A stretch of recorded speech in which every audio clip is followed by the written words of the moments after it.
Hello friends, welcome to online BA BEd second year political science class. बच्चों, मैं आशा करती हूँ कि आप सभी लॉकडाउन में स्वस्थ होंगे। लॉकडाउन से पहले बच्चों हमने अपने पॉलिटिकल साइंस सेकंड पेपर के 2 यूनिट कंप्लीट कर लिए थे। आज हम अपनी इस ऑनलाइन क्लास में यूनिट थर्ड स्टार्ट करेंगे। यूनिट थर्ड का फर्स्ट टॉपिक है हमारा थॉमस हॉब्स, उसके बारे में अध्ययन करेंगे। थॉमस हॉब्स के बारे में हम आपको कुछ इंट्रोडक्शन देंगे, उनका कुछ जीवन परिचय के बारे में बताएंगे। थॉमस हॉब्स बच्चों एक अंग्रेज़ दार्शनिक विचारक था जिनका कि जन्म 1588 में 1588 ईस्वी में इंग्लैंड के मेल्सबरी नामक स्थान में हुआ था। उस समय इंग्लैंड पर स्पेन का भीषण आक्रमण का भी वर्ष कहा जाता है जब उसका जन्म हुआ था। इनकी मृत्यु 1679 में 1679 ईस्वी में हुई थी। इनका एक बहुत ही प्रसिद्ध कथन है, ज्ञान का अंत शक्ति है, अर्थात शक्ति जो है वो ज्ञान में निहित है। ये इन्होंने अपनी पुस्तक डी कार्पोरे में इनका बहुत ही जो प्रसिद्ध कथन है वो अंकित है या उसमें लिखा गया है। बच्चों, ऐसा कहा जाता है कि अल्मेडा के युद्ध में इंग्लैंड में जब चारों ओर भय का वातावरण था तो उस भय के वातावरण के फलस्वरूप जो है उसकी माँ ने जो था वो इनको समय से पहले ही जन्म दे दिया था। स्वयं हॉब्स भी ये कहते हैं कि अल्मेडा के वर्ष में उनकी जननी ने 2 जुड़वाओं को जन्म दिया था, उसे तथा भय को। हॉब्स का जो लेवियाथन है, पुस्तक हॉब्स के द्वारा लिखी गई उनकी पुस्तक थी लेवियाथन, उसको अंग्रेजी साहित्य का सर्वश्रेष्ठ जो ग्रंथ है वो मानने वाला विचारक था ऑक्सफोर्ड। यानी ऑक्सफोर्ड जो था वो उनके द्वारा लिखी गई पुस्तक लेवियाथन को उन्होंने अंग्रेजी साहित्य का बहुत ही श्रेष्ठ ग्रंथ उसको माना है या कहा है। अब हम हॉब्स के द्वारा लिखी गई उनकी कुछ प्रमुख रचनाओं के बारे में आपको बताएंगे या उनकी कुछ प्रमुख पुस्तकें। एग्ज़ाम में कोई भी 2 प्रमुख पुस्तकों के बारे में पूछा जाता है तो आपको याद रखनी है उनकी कौन कौन सी प्रमुख पुस्तकें हैं। सबसे पहले हम लेंगे डी सीवे, जो उन्होंने 1642 ईस्वी में लिखी थी। ये पुस्तक बच्चों उन्होंने लैटिन भाषा में लिखी। नेक्स्ट है लेवियाथन, ये लिखी 1651 में, जो कि आपको पहले ही मैंने बताया कि ये किस में लिखी थी, अंग्रेजी में, तो अंग्रेजी साहित्य में इसको लिखा गया। नेक्स्ट है डी कार्पोरे पॉलिटिको, ये लिखी 1655 में, ये भी उन्होंने लैटिन भाषा में लिखी डी सीवे के समान। नेक्स्ट है डी होमाइन, ये लिखी 1650 में। और नेक्स्ट है एलिमेंट्स ऑफ लॉ, ये लिखी 1650 में।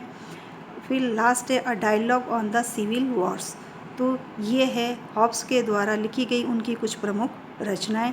अब हम लेंगे हॉब्स के द्वारा प्रतिपादित किया गया सामाजिक समझौते का सिद्धांत, यानी हॉब्स के द्वारा दिया गया सामाजिक समझौते के सिद्धांत क्या है। बच्चों, जब इंग्लैंड में चारों ओर युद्ध का वातावरण हो रहा था तो लोगों ने अपने आप को असुरक्षित समझा और यह उन्होंने विचार किया कि हमारा जो जीवन है वो किस प्रकार से सुरक्षित रह सकता है, तो इसलिए उन लोगों ने मिल कर के एक समझौता किया जिसको सामाजिक समझौते का सिद्धांत कहा जाता है। सबसे पहले हम उसके द्वारा दिए गए सामाजिक समझौते के सिद्धांत में कि उसने मानव स्वभाव का जो चित्रण है वो किस प्रकार के किया है, यानी मानव स्वभाव है वो किस प्रकार बताया। बच्चों, हॉब्स का जो अनुसार जो मानव स्वभाव है, यानी वो कहता है कि मेरे अनुसार जो मानव है वो स्वभाव से ही एक असामाजिक प्राणी है। यानी वह कहता है कि मनुष्य जो है वो मूलतः ही एक असामाजिक प्राणी है और वह उसमें अपनी हमेशा ही अपने मनुष्य जो है वो सदैव ही अपने आत्मरक्षा की जो उसके अंदर मूल प्रवृत्ति है उससे वो चलता रहता है। यानी उसकी आत्मरक्षा किस प्रकार से हो, इसी से ही वो चलता रहता है। और उसका जो स्वभाव है वो एकाकीपन होता है, असहाय होता है, घृणित, बर्बर, पाशविक, ये सब उसमें जो है उसके स्वभाव उसने मानव के बताए हैं। साथ ही वह कहता है कि मनुष्य जो है वो स्वार्थ की भावना भी उसके अंदर होती है, उसमें भय भी होता है, शक्ति के प्रति उसके अंदर प्रेम का भाव भी होता है और अहंकारी भी होता है, तथा संघर्ष के जो दुर्गुण हैं वो भी उसमें पाए जाते हैं। यानी प्रतिस्पर्धा की जो भावना वो भी उसके अंतर्गत पाई जाती है। परस्पर संघर्ष करता रहता है एक दूसरे के साथ। लेकिन इन सभी दुर्गुणों के साथ जो है उसके अंदर वो कहता है कि कुछ विवेक के तत्व जो है वो भी मानव में पाए जाते हैं। तो ये उसने अपने मानव स्वभाव के बारे में बताया। नेक्स्ट उसने प्राकृतिक अवस्था के बारे में वह कहता है कि मानव का जो स्वभाव है ये असामाजिक प्राणी, यानी वह मूल से ही मनुष्य जो है वो अपने स्वभाव से मूल से ही यानी जो है वो एक असामाजिक प्राणी है। वह प्रकृति की अवस्था में जो है वो समाज और राज्य का अभाव था, यानी प्राकृतिक जो अवस्था थी उसके समय में उस प्राकृतिक अवस्था में समाज और राज्य जैसी कोई संस्था नहीं थी, तथा मानव की जो प्राकृतिक अवस्था थी वो अराजकतापूर्ण थी। चारों ओर लड़ाई झगड़े थे, तो संघर्ष चल रहा था। तो इस प्रकार की अराजकतापूर्ण अवस्था है वो उस समय थी, क्योंकि मनुष्य जो है वो अपने स्वभाव के कारण लगातार जो है वो सदैव हमेशा आपस में एक दूसरे से संघर्ष करता रहता था, लड़ाई झगड़े करता रहता था। अब है प्राकृतिक अधिकार और प्राकृतिक कानून। प्राकृतिक अवस्था में जो है वो अपने मनुष्यों को कुछ प्राकृतिक अधिकार और प्राकृतिक कानून भी उसने दिए हैं। प्राकृतिक अधिकार यानी जीवन संरक्षण के लिए कार्य करने की मनुष्यों को स्वतंत्रता देना, यानी लोगों को अपने जीवन का सुरक्षा किस प्रकार से हो इसके लिए उसे स्वतंत्रता देना। और प्राकृतिक कानून यानी मनुष्य अपनी आपसी सुरक्षा के लिए जो है अपने विवेक बुद्धि के द्वारा उन्होंने कुछ कानून बनाए, तो उनको प्राकृतिक कानून कहा गया। हॉब्स के अनुसार जो थे 19 प्रकार के कानून बनाए गए थे, लेकिन वह उसमें से 3 कानून जो थे वो मोस्ट इम्पोर्टेंट थे। 3 प्रकार के कानून जो थे वो उसने प्रमुख कानून बताया था। पहला तो यह था कि प्रत्येक व्यक्ति को अपनी शक्ति पर शांति प्राप्त करने का जो है वो प्रयास करना चाहिए, तथा दूसरा यह बताया कि हर व्यक्ति को शांति स्थापना और आत्म परीक्षण के लिए जो है वो अपने प्राकृतिक अधिकारों को त्याग करने के लिए तैयार रहना चाहिए, यानी अपना जो प्राकृतिक अधिकार है उनको त्यागने के लिए उसे रेडी रहना चाहिए, हमेशा तैयार रहना चाहिए। लास्ट तीसरा उसने ये बताया कि मनुष्यों को अपने के द्वारा जो है अपनी हुई जो संविधाएं हैं, जो उसने समझौता किया था, उन समझौते का जो है उसको पालन करना चाहिए।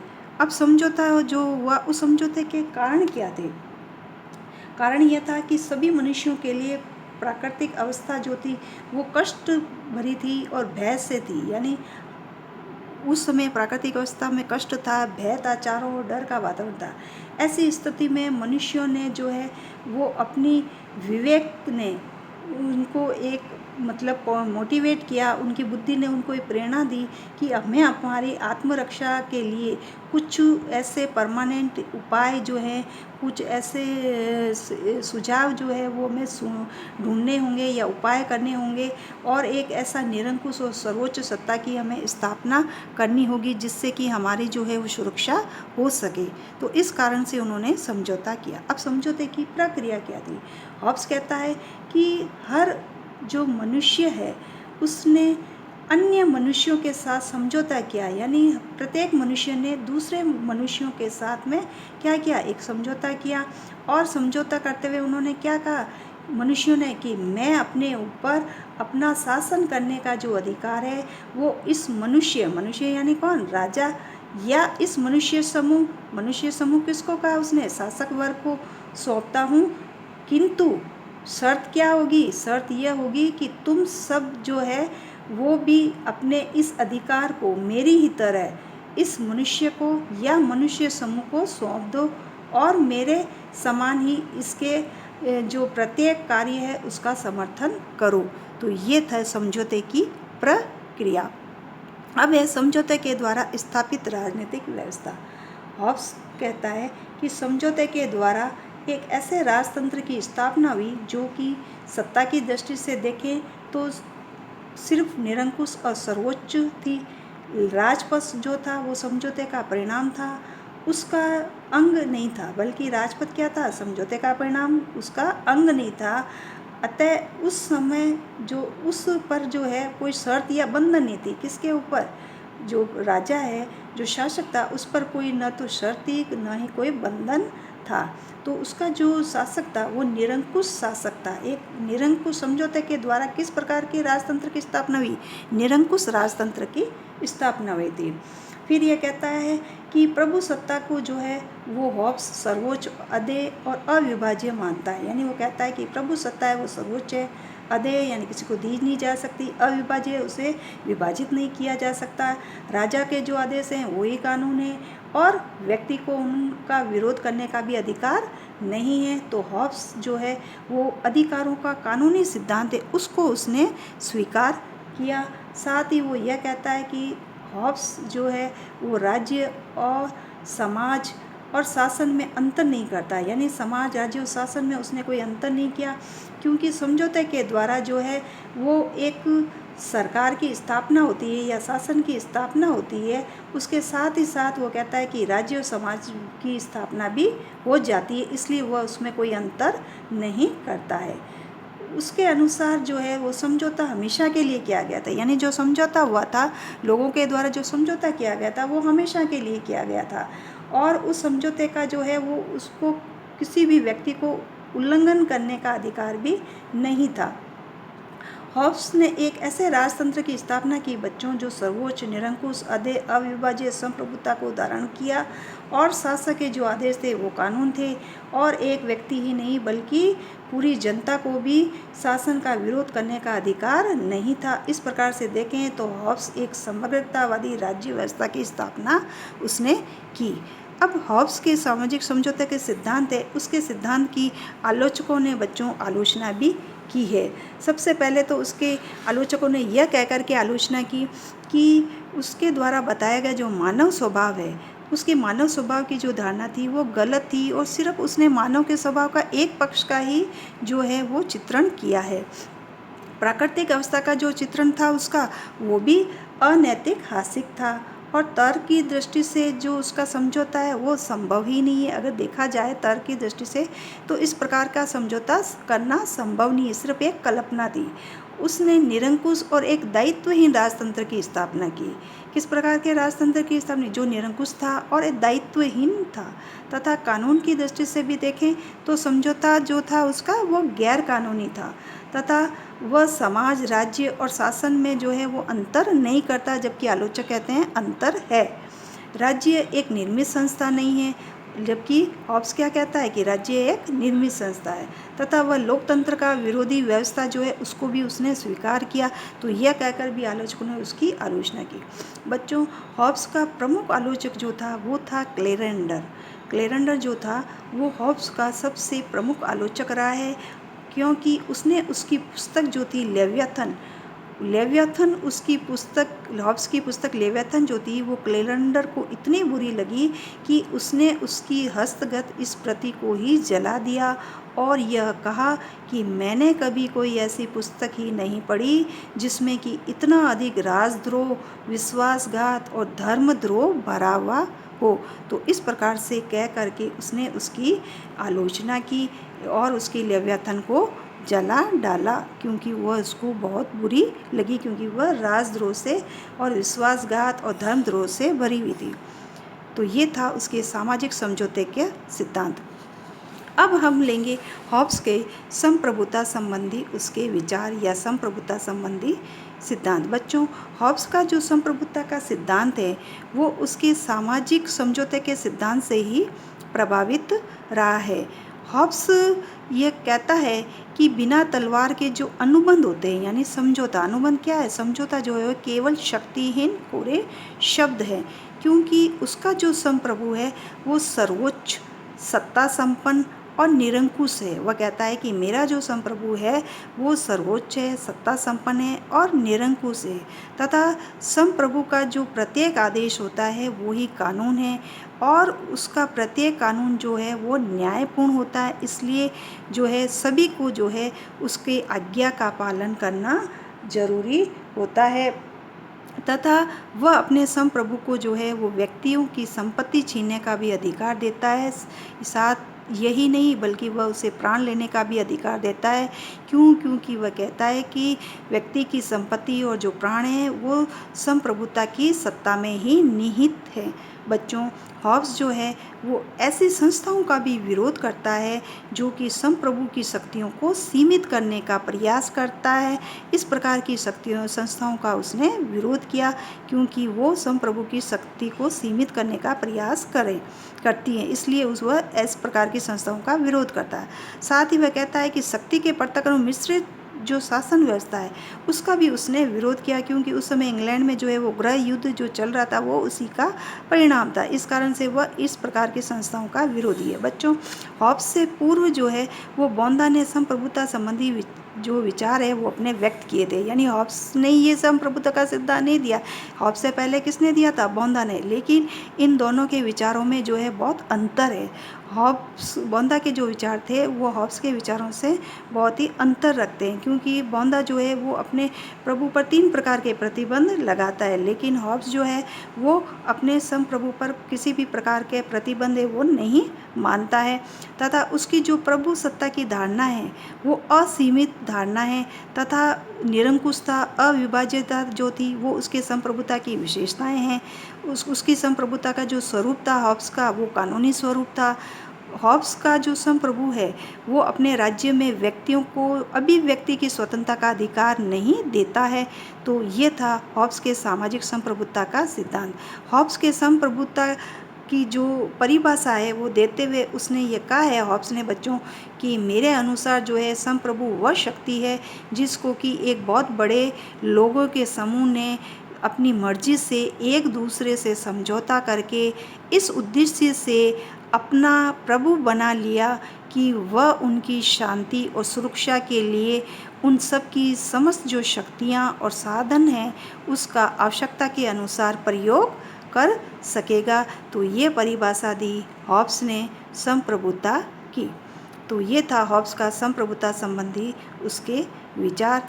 अब हम उसके व्यक्तिवादी संबंधी विचार क्या है, हॉब्स का जो है वो व्यक्तिवाद संबंधी विचार क्या है उसके बारे में चर्चा करेंगे। बच्चों, मैक्सी कहता है कि हॉब्स का जो लेवियाथन है, लेवियाथन उसकी पुस्तक थी, वह उस पुस्तक में जो है केवल संप्रभुता के सिद्धांत का और राज्य का जो है उसको एक साधन के रूप में मानने वाला ग्रंथ ही नहीं था।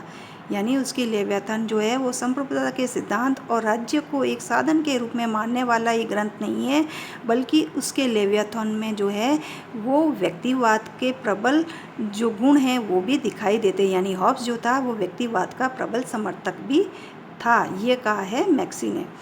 वहीं सेबाइन कहता है कि निरंकुशता के अगर आवरण में हॉब्स जो है उसने व्यक्तिवादिता का भी बहुत ज़्यादा समर्थन किया है। यानी निरंकुशता के आवरण में भी हॉब्स ने घोर व्यक्तिवाद का समर्थन किया है, ये कहने वाला विचारक है सेबाइन। बच्चों, हॉब्स ही वह प्रथम दार्शनिक था, सबसे पहला दार्शनिक था जिसने कि व्यक्ति को जीवित रहने के अधिकार को सर्वोपरि माना। यानी व्यक्तियों के जीवित रहने का जो अधिकार है उसको सर्वोपरि मानने वाला विचारक है, तो वो है हॉब्स।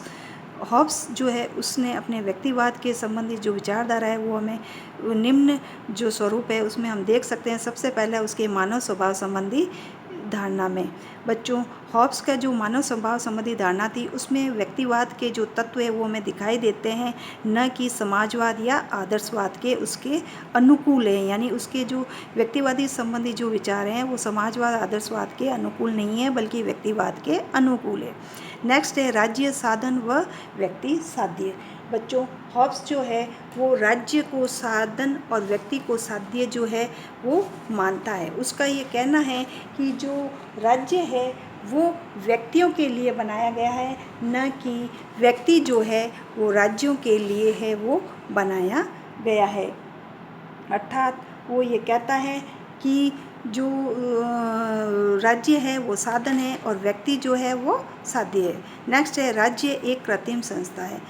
हॉब्स का ये कहना है कि राज्य जो है वो एक कृत्रिम संस्था है क्योंकि जो राज्य है उसका निर्माण जो है वो किया गया है, यानी समझौते के संबंधी जो समझौते के द्वारा जो है वो राज्य जैसी संस्था जो है उसका निर्माण किया गया था और मनुष्यों ने अपने व्यक्तिगत लाभ है उसके लिए राज्य जैसी संस्था का निर्माण किया था। तो राज्य को एक कृत्रिम संस्था मानता है। साथ ही आत्म संरक्षण का अधिकार, यानी हॉब्स के अनुसार अपने जीवन की रक्षा के लिए ही प्राकृतिक दशा का अंत करने के उद्देश्यों से मनुष्य जो थे उन्होंने मिलकर के एक सामाजिक समझौता किया था और राज्य की उन्होंने अधीनता जो है उसको स्वीकार की तथा राज्य के बन जाने से उसके जो अधिकार थे बचे हुए वो अधिकार समाप्त हो जाते, लेकिन जो आत्म संरक्षण का उनका अधिकार था वो समाप्त नहीं होता। इसलिए राज्य के अस्तित्व का उद्देश्य ही व्यक्ति के जीवन की रक्षा करना है। तो ये था उसके आत्म संरक्षण का अधिकार। नेक्स्ट है राज्य के कार्यों की निषेधात्मक धारणा। बच्चों, आर्थिक क्षेत्र में भी हॉब्स जो था वो हस्तक्षेप की नीति का उसने समर्थन किया।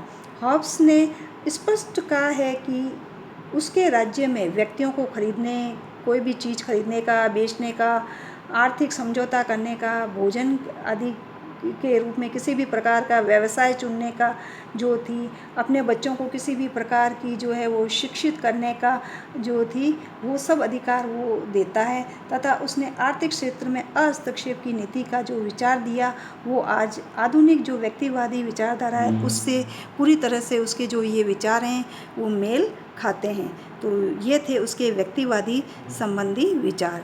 निष्कर्ष तौर पे बच्चों हम ये कह सकते हैं कि वह निरंकुशतावादी, हॉब्स जो है वो निरंकुशतावादी होते हुए भी पूरी तरह से व्यक्तिवादी विचारक था। अब उसके राजनीतिक चिंतन का जो प्रभाव है वो जहाँ एक और सर्वाधिकारवादी विचारधारा पर पड़ा तो वहीं दूसरी ओर व्यक्तिवादी और उपयोगितावादी जो विचारधारा उस पर भी पड़ा है। ऑस्टिन ने जो वैधानिक संप्रभुता का सिद्धांत प्रतिपादित किया था वो हॉब्स के चिंतन से ही प्रेरित था। लास्ट में मैक्सी ने यह कहा है कि उसका प्रभाव राज दर्शन पर तब तक रहेगा जब तक कि लोग राजनीतिक विषयों पर चर्चा करते रहेंगे। यानी राजनीतिक दर्शन पर हॉब्स का जो विचार है इतना बड़ा है कि मैक्सी यहाँ तक कहता है कि उसका प्रभाव राज दर्शन पर, राजनीतिक दर्शन पर तब तक रहेगा जब तक कि लोग राजनीतिक विषयों पर चर्चा करते रहेंगे।